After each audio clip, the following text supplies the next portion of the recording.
Bonjour et bienvenue. Aujourd'hui, on se penche sur des extraits d'un commentaire assez riche et notre objectif, c'est disons, décrypter un peu cette idée centrale d'adhésion au divin, la devekut. Comprendre comment elle est présentée là. Un concept fascinant, la devekut. Ah oui. Alors pour commencer, le contexte de la paracha est assez fort. Il y a une opposition très nette entre la vie, qui vient de Dieu, et la mort, incarnée par l'idolâtrie de Baal Péor. Baal Péor, oui. Cette divinité moabite associée au monde des morts, à l'idolâtrie, même à la prostitution rituelle. Une histoire sombre. Tout à fait. Ça avait entraîné les Israélites dans le péché, provoqué une épidémie terrible, stoppée en extrémisme. Du coup, la question c'est, comment on résiste à ça, à ces forces de mort? Et la paracha semble dire. Ben oui, elle semble dire. La clé, c'est l'adhésion à Dieu. Alors ça nous intrigue. On va creuser. Allons-y. Le verset pivot, c'est Deutéronome 4.4. Il dit « Et vous qui adhérez à l'Éternel, votre Dieu, vous êtes tous vivants aujourd'hui. » Le verbe hébreu ici, c'est « adevekim Racine D-B-K.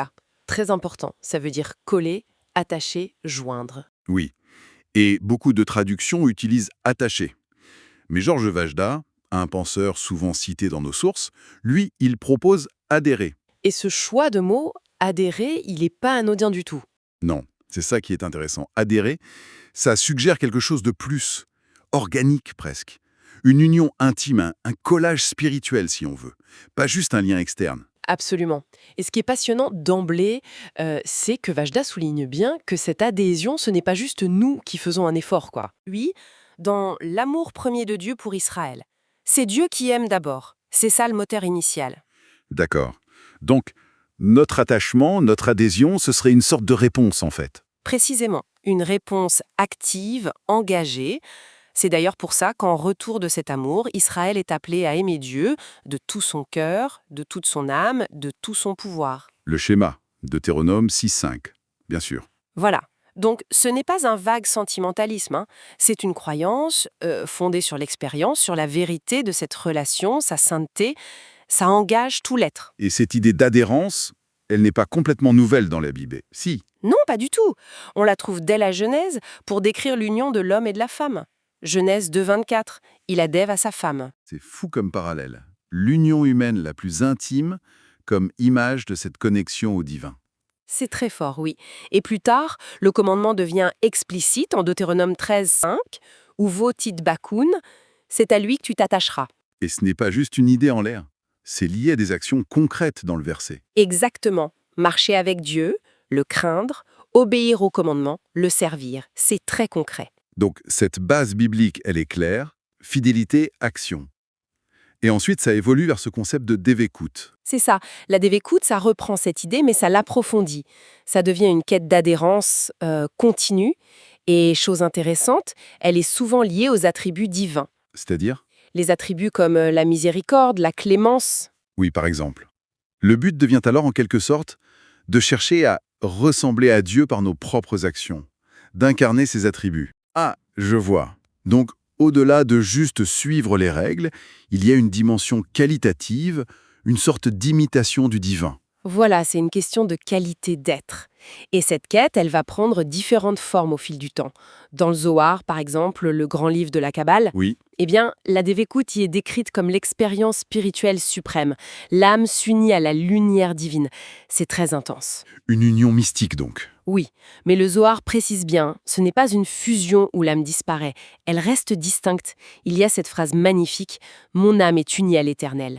À l'Éternel, elle a adhéré. » Et l'étude de la Torah est une voie privilégiée pour ça. Une union intime, mais sans perdre son identité. C'est beau comme image. Presque paradoxal. Tout à fait.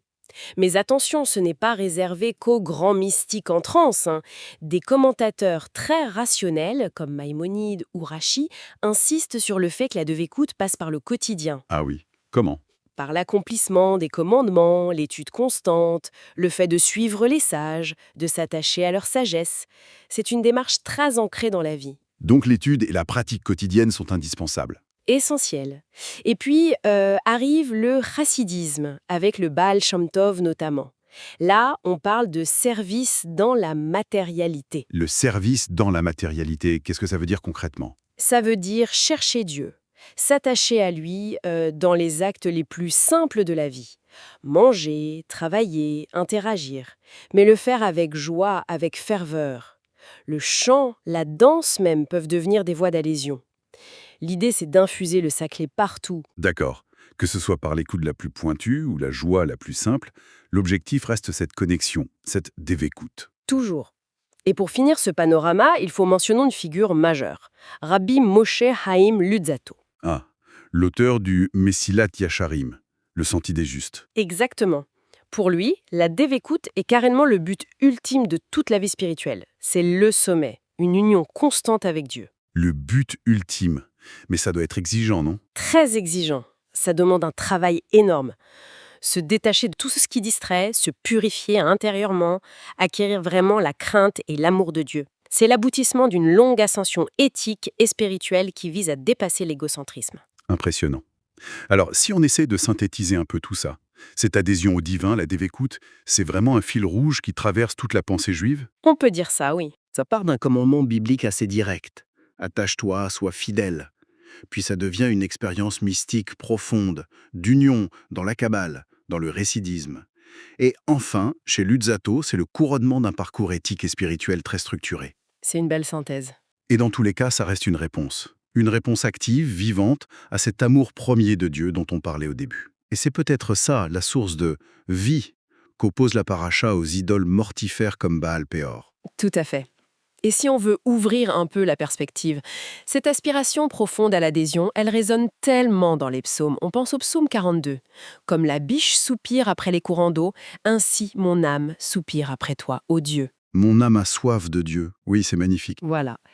Et face à cette soif existentielle, cette soif d'adhésion fondamentale, on pourrait peut-être se poser une question pour aujourd'hui. Laquelle? Comment nos propres attachements contemporains, que ce soit au matériel, au numérique, à certaines idéologies peut-être, comment ces attachements ne risquent-ils pas, parfois, de fonctionner un peu comme de nouvelles formes d'idolâtrie, un peu à la manière de Baal Péor, finalement, nous détournant de cette connexion essentielle, celle qui est décrite comme la source même de la vie.